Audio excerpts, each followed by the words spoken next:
তিনি নিজেকে ঈসা আলাইসাল্লাম ও ইমাম মাহদী দাবি করতেন। তার অনুসারীরা তাকে আল্লাহ পাক বলে বিশ্বাস করত। নাউযুবিল্লাহি মিন যালিক।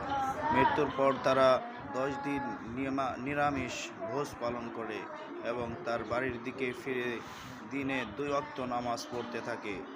এমনকি তার কবরকে কাবার ন্যায় সাজানো হয়। এ কারণে এলাকাবাসী 1 সপ্তাহের আলটিমেট দিয়েছিল এসব কর্মকাণ্ড বন্ধ করতে, কিন্তু তার অনুসারীরা কোনো পরিবর্তন আনেনি এবং প্রশাসনও নীরব ছিল। আসলে ক্ষোভ এমন পর্যায়ে পৌঁছেছিল, এই পরিস্থিতি একসময় ঘটবেই, এটা সবাই জানতো, কিন্তু আগে থেকে কেউ পদক্ষেপ নেয়নি।